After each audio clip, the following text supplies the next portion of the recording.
하나님 아버지, 이 시간 주님 말씀을 함께 살펴볼 때 성령 하나님의 조명하심으로 깨닫게 하여 주시고, 그리고 우리의 이 말씀의 뜻을 깨달아 정말 여기서 말하는 인내가 무엇이고 우리가 어떻게 인내해야 하는지 알게 하여 주시옵소서.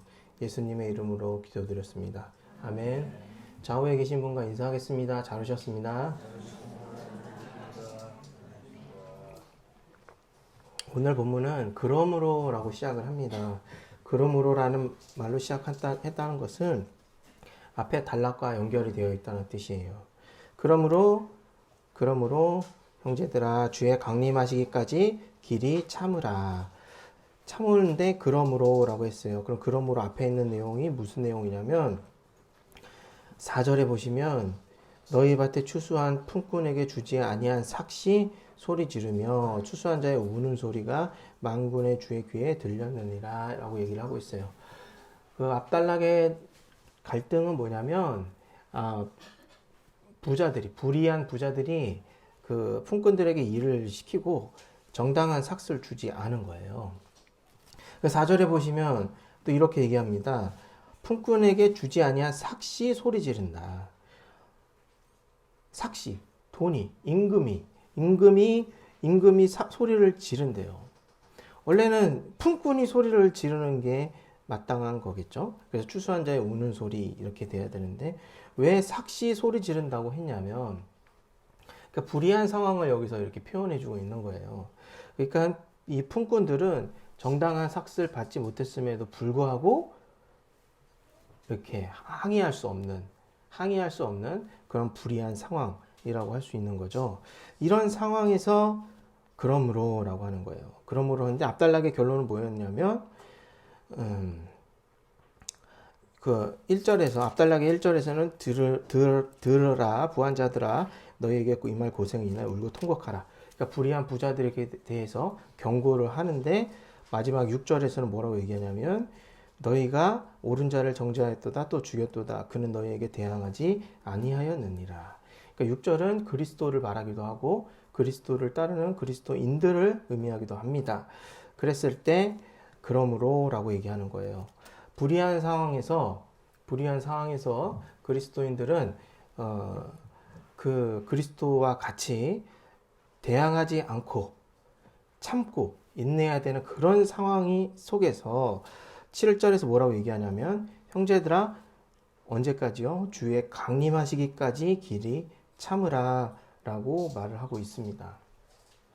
자, 그러니까 여기서 길이 참으라는 것은 인내를 말하는 것인데 인내를 해야 하는 이유가 뭐냐면 왜 인내하는 상황이 생겼냐면은 불의한 자들에 의해서 고난을 받기 때문에 그런 거예요.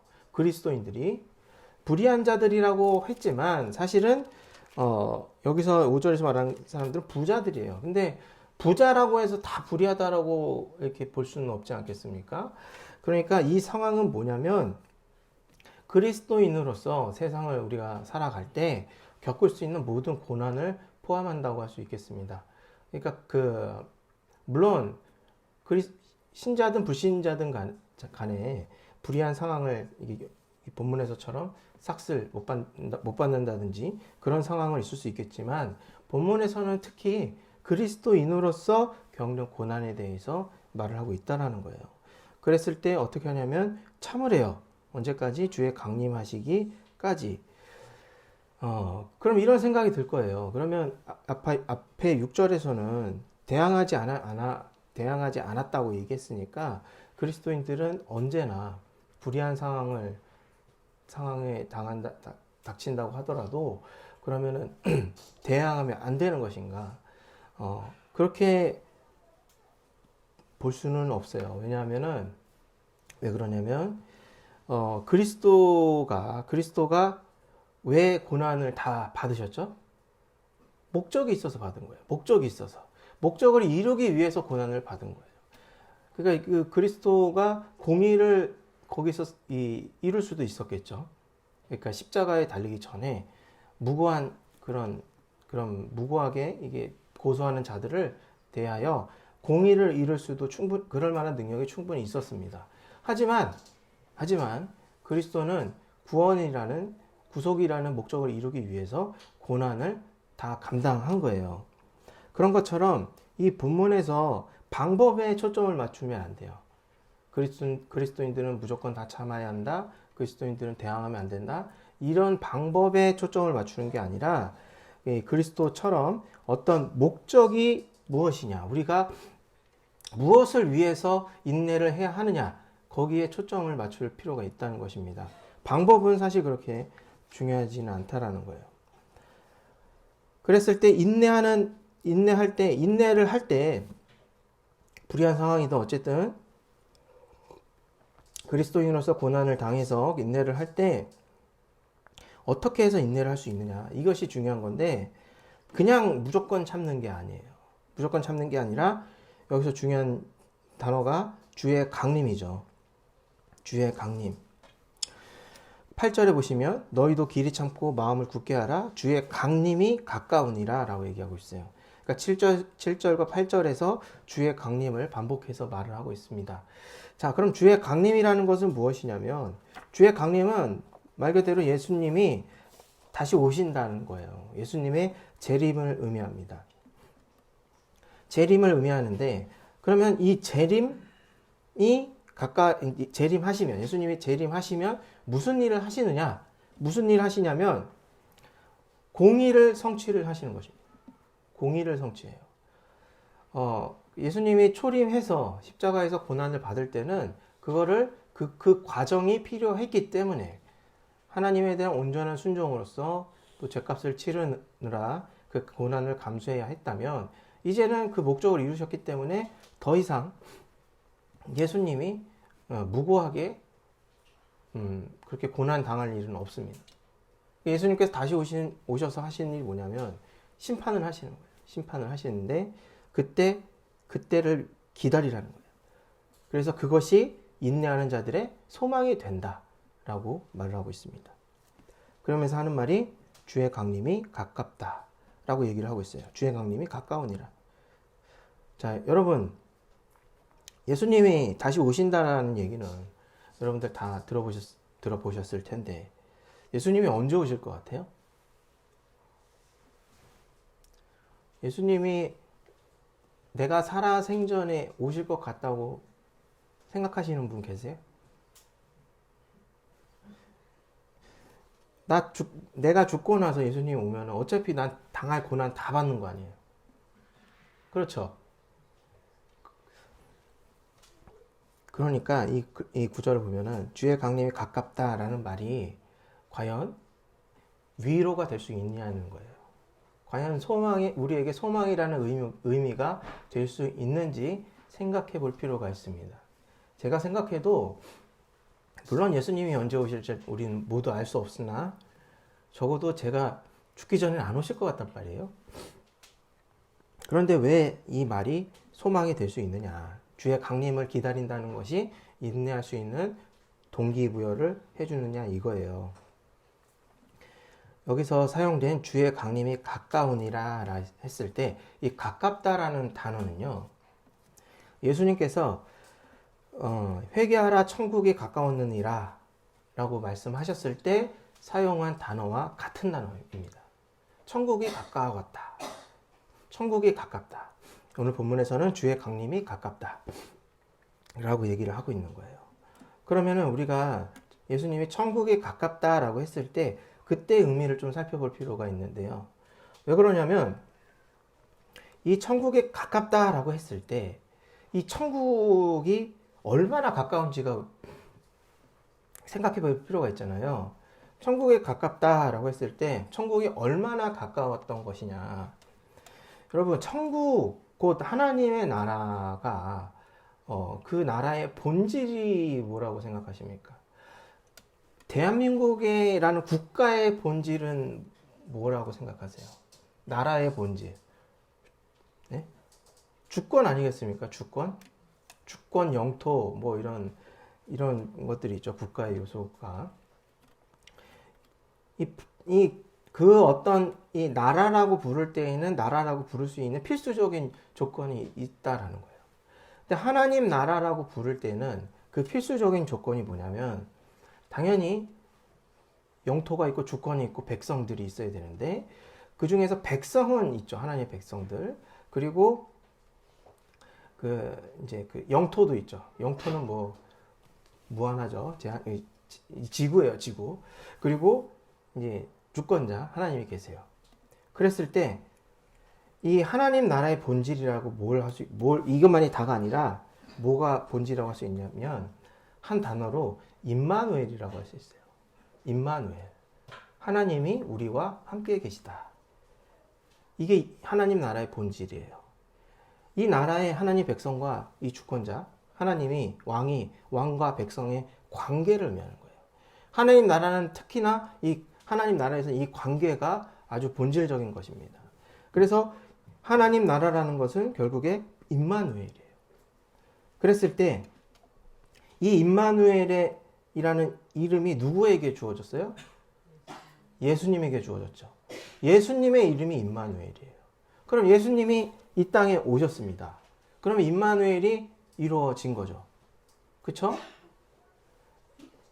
그 과거의 구약의 그 이스라엘 백성들이 광야나 또는 그 이스라엘 그 나라를 세웠을 때 임마누엘은 어떤 형태로 있었어요? 성막이나 성전으로 존재했습니다. 백성들 가운데 그 하나님이 장소를 정하시고 그것에 임재하셨어요. 근데 예수님께서는 성육신으로 본질에서 하나님이신 그리스도가 성육신으로 자기 백성 가운데 오신 거예요. 그러니까 이미 예수님이 오셨을 때 하나님 나라는 이루어진 거예요. 다만 예수님의 그 그리스도의 목적에 따라 그것을 해야 할 일들이 있었을 뿐이라는 것입니다. 그리고 예수님께서 십자가에서 죽고 부활하시고 또 승천하시고 영광을 얻은 뒤에 또 성령을 우리에게 제자들에게 보내주셔서 그 구속을 이루셨어요. 그래서 우리와 하나님과의 그 그리스도의 관계를 뭐라고 그러냐면 연합된 관계라고 얘기를 하는 것입니다. 그러면 하나님 나라가 이루어진 거예요? 아직 이루어지지 않은 거예요? 이루어진 거죠. 그러면 천국에 가까웠다 했을 때 얼마나 가까운 거예요? 이미 이루어졌다고, 이제 이루어졌다. 이제 뭐 큰 어떤 기다림 없이 아주 곧바로 이루어진다라는 뜻이에요. 사실상 이미 이루어졌다라고 볼 수 있는 거죠. 그런데 하나님 나라에는 독특한 특징이 있어요. 그게 뭐냐면 예수님을 통해서 이 땅에 이루어졌지만 동시에 우리가 눈으로 보기에는 하나님 나라가 이루어진 게 없잖아요. 그렇죠? 여전히 악한 일들이 있고 또 결핍이 있고 이 세상에 결핍이 있고 하니까 가시적으로는 드러나지 않았단 말이에요. 그러니까 우리가 하나님 나라를 또한 기다리고 있어요. 이미 이루어졌지만 또 이루어질 하나님 나라를 기다리고 있는데 그 이루어질 하나님 나라라는 것은 뭐냐면 우리가 눈으로 보기에 완전하게 다 하나님 나라가 성취된 그 때를 기다린다고 하는 것입니다.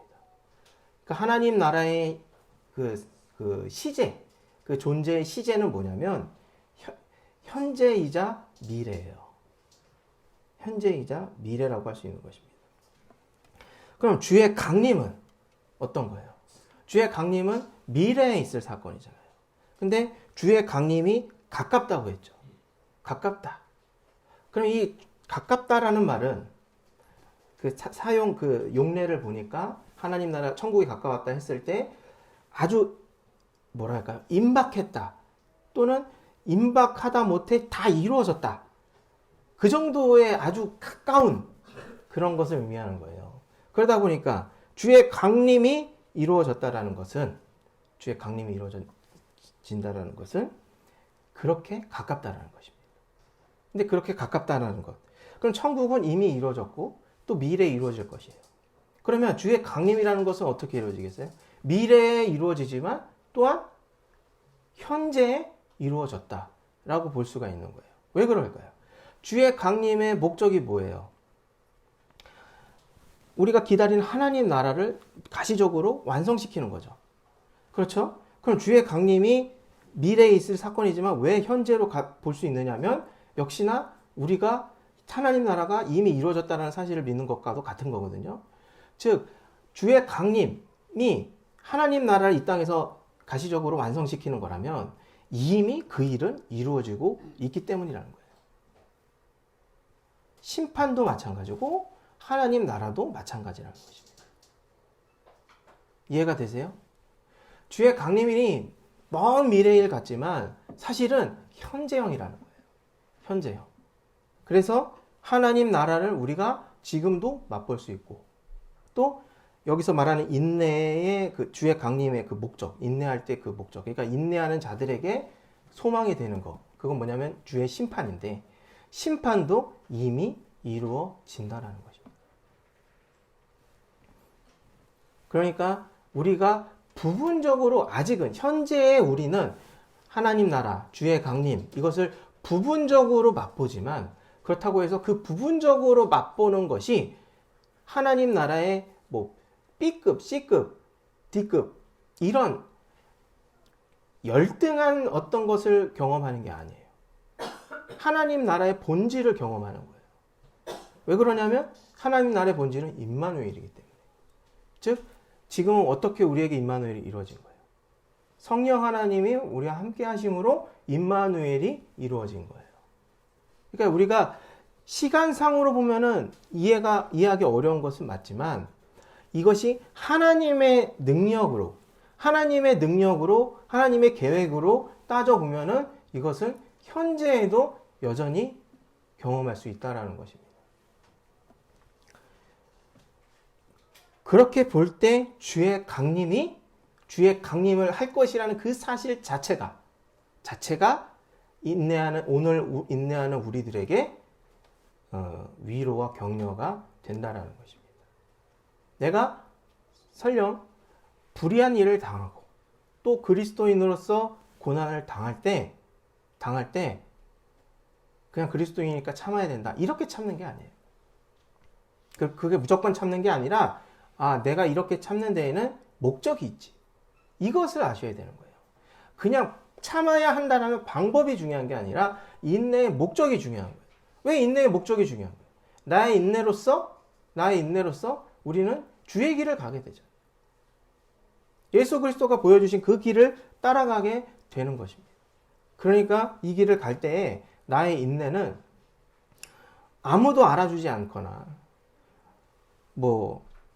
내가 보기엔 나만 속상하고 이런다 할지라도 그것은 하나님 앞에서 다 순종으로 받아들여지는. 그러니까 하나님의 일을 위해서 우리가 인내하게 되는 그런 데 의미가 생긴다는 거예요. 하나님은 공의로우신 분이시잖아요. 예수님께서 다시 오셔서 하실 일은 정확하게 따지는 거죠. 죄의 유무를 따지는 것입니다.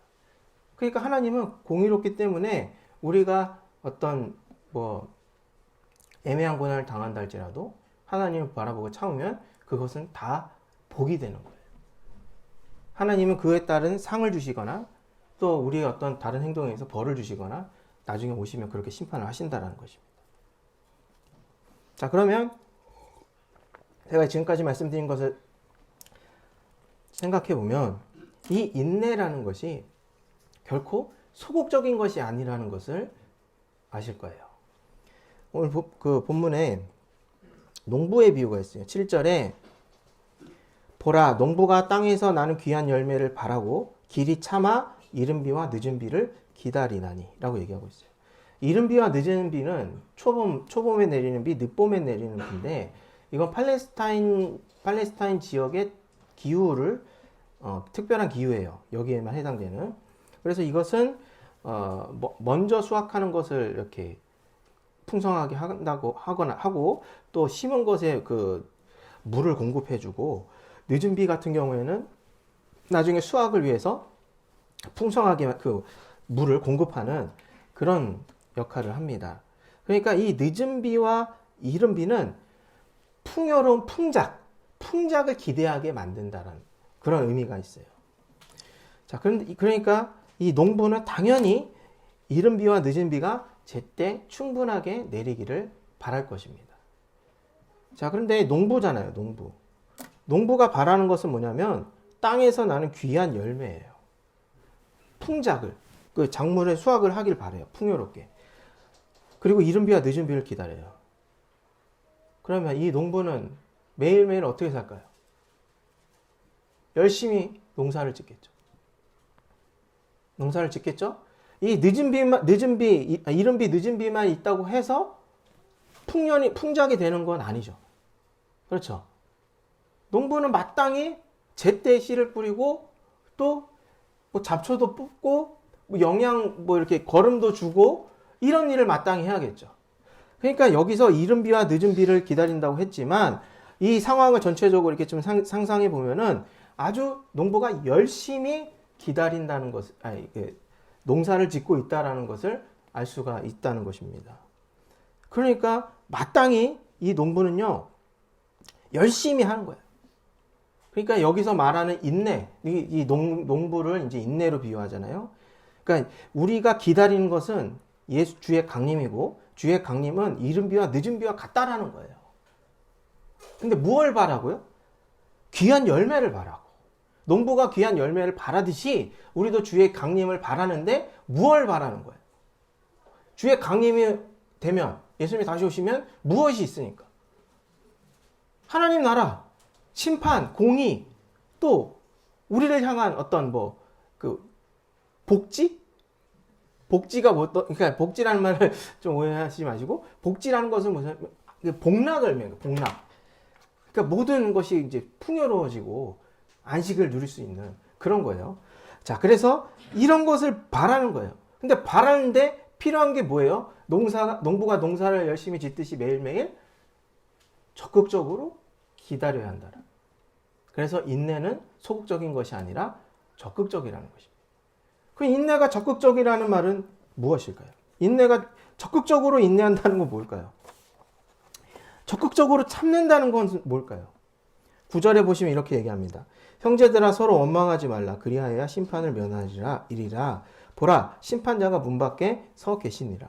9절이 조금 뜬금없이 끼어 들어있는 것처럼 보이지만 이 9절이 바로 적극적으로 인내하는 그런 방편 중에 하나라는 거예요. 9절을 자세히 설명드리지는 않겠는데 결국 뭐냐면 인내할 때 어떻게 하라는 거냐면 서로 원망하지 말라. 근데 원망이란 말을 다르게 번역하면 이 단어를 다르게 번역하면 또 뭐라고 할 수 있냐면 비방이라고 할 수 있어요. 또는 원래 뜻은 뭐냐면 한숨이란 뜻이에요. 그러니까 한숨 짓게 하지 말라는 거예요. 형제들이 서로 한숨 짓게 하지 말라. 서로 비방하지 말라. 원망하지 말라라는 거예요. 자, 인내를 할 때 얼마든지 이럴 수가 있죠. 그렇죠? 왜냐하면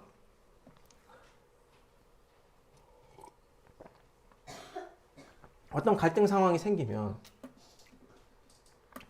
사람이 어느 집단이든 조직이든 다 비슷한 것 같은데 희생양을 만들더라고. 희생양. 누구 때문이다! 라는 거예요. 누구 때문에 이렇게 우리가 어려움을 겪고 있다. 그래서 그 사람을 그냥 아주 그냥 죄인으로 만들어 버린 거죠. 그래서 그 민 대표님께서 기자회견을 그렇게 하시지 않았습니까? 그런 것처럼 얼마든지 사람 사이에서 비방하고 원망하고 할 수 있다는 것입니다. 그럼 적극적인 인내라는 것은 뭐냐면 그것을 하지 않는다라는 거예요. 하지 않는다. 근데 왜 하면 안 되는 거예요? 심판자가 문 밖에 계시니라. 심판자가 문 밖에 서 있어요. 그럼 금방 들어올 거 아니에요. 주의 강림이 가깝다라는 말처럼 우리는 주의 강림을 기다리는 거예요. 주의 강림은 심판자를 기다린다는 말과 같은 거죠. 그러니까 남을 원망하고 비방하고 이래서는 안 된다는 거예요. 왜 그래요? 예수님 오셔서 그거를 따져 물으실 테니까. 그러면 안 된다는 것입니다. 자꾸 이렇게 말씀드리면 좀 답답함을 느끼실 수 있어요. 그럼 어떻게 살라는 것이냐? 네? 그냥 억울한 채로 그냥 무조건 아무리 말씀드려도 그 억지로 참는 게 아니라고 말씀드려도 사실을 억지로 참으라는 말 아닙니까? 라고 그런 마음의 어떤 그 반박 이런 반항심이 생길 수도 있는데 자 11절 보시겠습니다. 보라 인내하는 자를 우리가 복되다 하나니 너희가 욥의 인내를 들었고 인내하는 자를 복되다고 했는데 그때 좋은 누구냐면 바로 욥이었다는 것입니다. 욥. 욥의 인내를 들었다. 그러니까 인내의 모범으로서 지금 욥을 얘기하는데 여러분 욥이 어떻게 인내를 했는지 정말 욥이 우리가 이상적인 어떤 인내의 이상적인 모습으로 생각할 만한지 이 욥기를 읽어보면 그렇지 않다라는 것을 금방 알 수 있어요. 그럼 욥은 불평불만하지 않았느냐?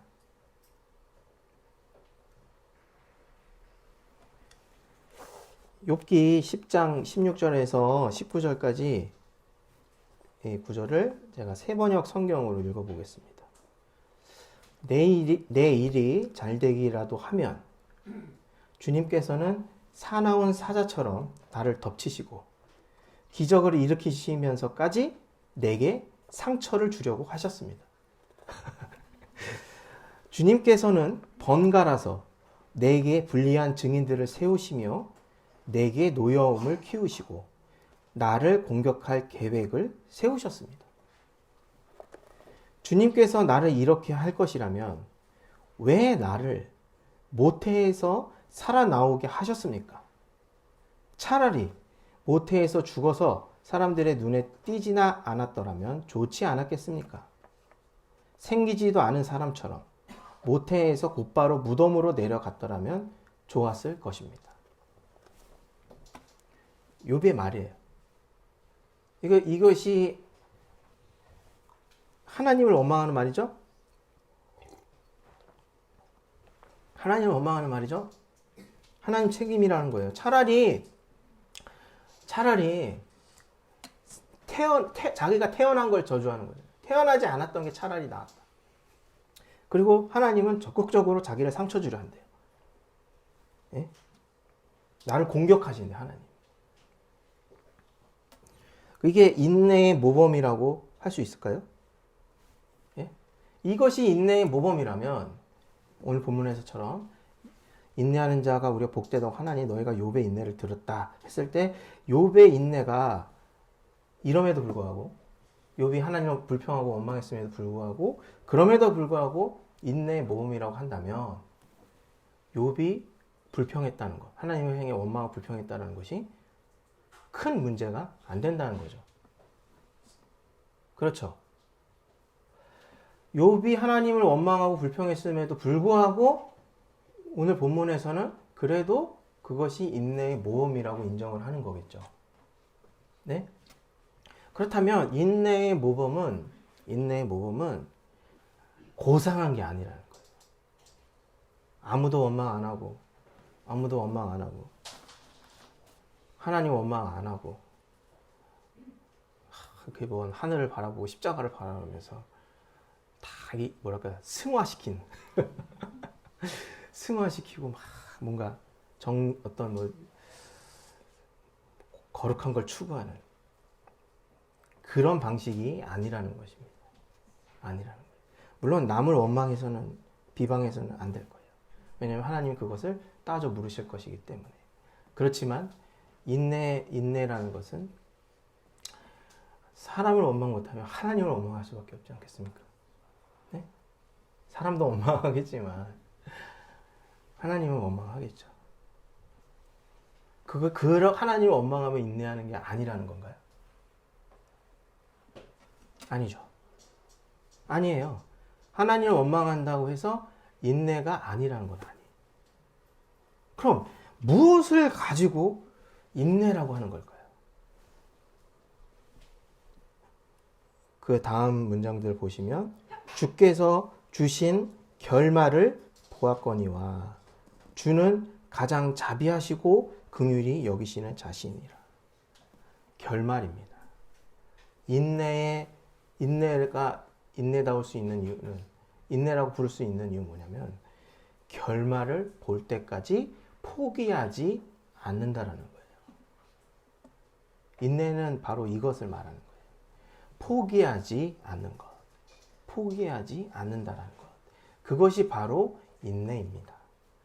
인내하는 과정에서 우리가 고통받고 상처받고 원망하고 불평하고 이런 일들이 얼마든지 있을 수 있습니다. 그럼에도 불구하고 결말을 볼 때까지 포기하지 않는 것이 인내라는 거예요. 근데 그 결말이 뭐예요? 내용이 주는 가장 자비하시고 긍휼히 여기시는 자신이라. 이게 결말이라는 거예요. 다시 욥기를 생각해 볼게요. 정말 하나님은 욥의 결론이 욥이 이걸 깨달았을까요? 주는 가장 자비하시고 긍휼히 여기시는 자신이라. 욥기를 뭐 아시는 분들이 많이 있을 텐데 이런 생각이 또 들어요. 욥이 나중에 하나님께서 욥을 이전보다 더욱 더 복을 주십니다. 모든 것을 잃었잖아요. 가족을 비롯해서 욥이 모든 걸 잃었다가 나중에 하나님이 욥을 그 전보다 더욱 이렇게 많은 것을 주세요. 그러면 그것이 하나님의 자비일까요? 여러분 어떻게 생각하세요? 막 때리다가 선물 엄청나게 큰 걸 주면은 그게 좋아요? 아니면 안 때리는 게 좋아요? 그죠? 고통 안 당하는 게 더 낫겠죠? 그렇죠? 그런 생각이 든단 말입니다. 네? 그렇게 하나님, 이게 그 복을 더 주셨기 때문에 주는 가장 자비하시고 긍휼히 여기시는 자다라고 말할 수 있는 걸까요? 아닙니다. 아니에요. 욥이요, 나중에 회개를 하는데 왜 회개를 하는지, 사실 욥이 어떤 걸 회개를 했는지 우리가 주의 깊게 살필 필요가 있어요. 왜냐하면 사실 욥이 고통을 당한 이유는 자기에게 없잖아요.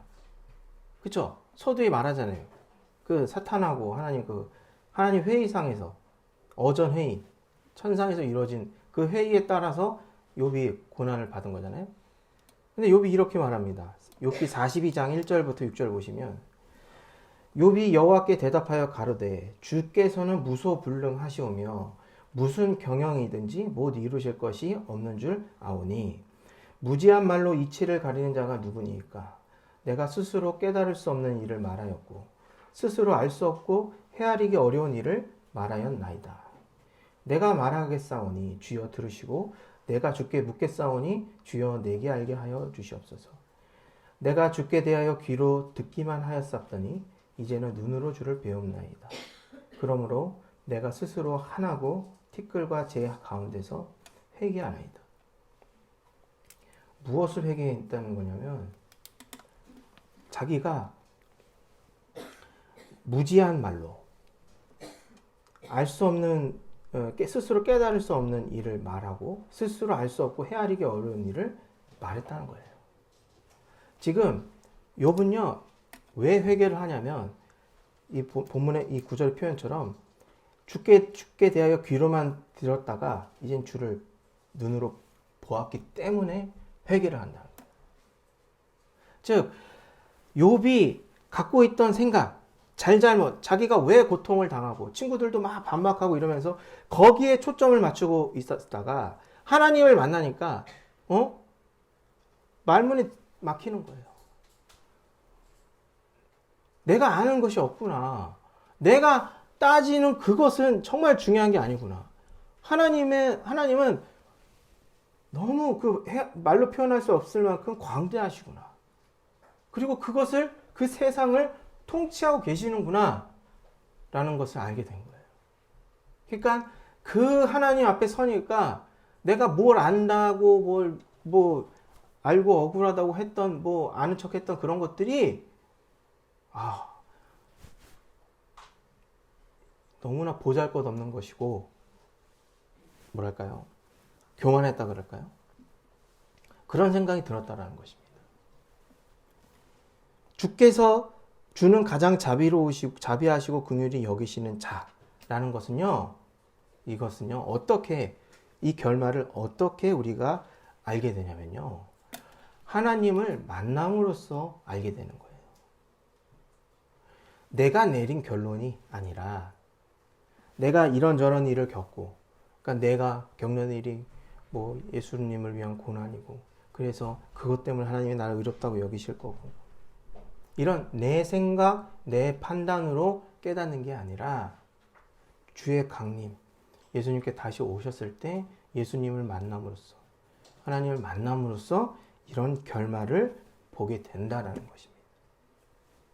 그러니까 인내라는 것은요, 우리의 생각 그 이상입니다. 인내는 내가 생각하기에 뭐 고상하고 어떻게 해야 되고 무조건 참고 허벅지를 찌르고 이런 차원의 문제도 아니고요. 그렇다 불평하거나 이러면 안 된다 이렇게 생각할 필요도 없고요. 또 그렇다고 마음껏 불평이 된다, 원망이 된다 이것을 말씀드리는 것도 아닙니다. 중요한 거는 방법 어떻게 해야 되냐 이게 아니라 인내의 목적이라는 거예요. 인내의 목적. 인내의 목적이라는 건 뭐예요? 주의 강림이에요. 주의 강림. 그러면 내가 그동안 갖고 있었던 의문점들, 이해하지 못했던 점들, 그런 것들이 싹 녹아서 사라지는 거예요. 그리고 남는 건 뭐냐면 주께서 주신 결말. 주는 가장 자비하시고 긍휼히 여기시는 자입니다. 라는 결말만 남게 된다라는 것입니다. 이거는 그래서 제가 말씀드리는 것은 절대 무조건적이고 강요하는 게 아니에요. 이렇게 해야 되면 이렇게 하니까 주는 자비로우시니까 자비로운 줄 믿으십시오. 뭐 이렇게 하는 것도 아니고 또 그걸 막 믿으려고 애를 쓰는 것도 아니에요. 이거는 주께서 주신 결말이에요. 이 결말이 있다라는 거예요. 이 말씀을 믿는다라는 것은 이것을 아는 거예요. 주의 강림이 있다라는 것은 무엇이냐? 내가 이런 결말을 보게 되는구나. 그 인내하는 과정에서 많은 일들이 있을 거예요. 그래도 참아보려고 했다가 또 원망도 했다가 온갖 일이 다 있고 감정의 부침이 엄청나게 있을 것입니다. 그럼에도 불구하고 내가 포기하지 않고, 왜 포기하지 않아요? 주의 강림, 오늘 말씀드린 대로 주의 강림에 따라서 주께서 주신 결말이 있다는 것을 내가 들었으니까. 이것을 기다리면은 하나님을 만나게 되고, 하나님을 만나게 되면은 하나님이 진짜 자비롭고 긍휼하시는구나. 우리는 내 경험을 통해서 판단할 수밖에 없잖아요. 자기 경험을 통해서. 하나님이 자비로우신지 긍휼하신지는 내 자기 경험을 통해서만 알 수 있어요. 그런데 진짜 하나님을 만나면 내 경험도 중요하지 않게 된다는 거예요. 하나님을 만나면. 그러니까 하나님은 우리와 그런 만남을 가지시려고 하는 거예요. 근데 그게 먼 미래에만 있는 일이라고요? 아니라고요. 지금도 있는 일이라는 것입니다. 지금도. 내 생각과 내 환경을 초월한다는 것은 내 환경이 바뀐다는 게 아니에요. 내가 뭐 바뀐다는 게 아니에요. 하나님을 만나면 내 상황에 매이지 않게 된다. 아직 육체적으로 매일 수 있죠. 환경적으로는 매일 수 있죠. 그렇지만 다른 거예요. 하나님의 능력으로 하나님의 관계 속에서 우리가 이 세상에 얽매이는 있는 것으로부터 자유할 수 있구나. 이것을 알게 된다는 것입니다. 우리 모두 그런 인내를 해야 하는 거고요. 그리고 인내의 목적이 무엇인지, 주의 강림, 하나님을 만나는 것. 그래서 주님께서 가장 자비하시고 긍휼히 여기시는 자라는 것을 알게 되는 것. 이 결말을 볼 때까지 포기하지 않고 기다리는 거예요. 그럼 모두 이런 하나님을 만날 것입니다. 자비하시고 긍휼하신 하나님을 모두 만나게 될 것입니다. 말씀을 기억하시면서 함께 기도하도록 하겠습니다.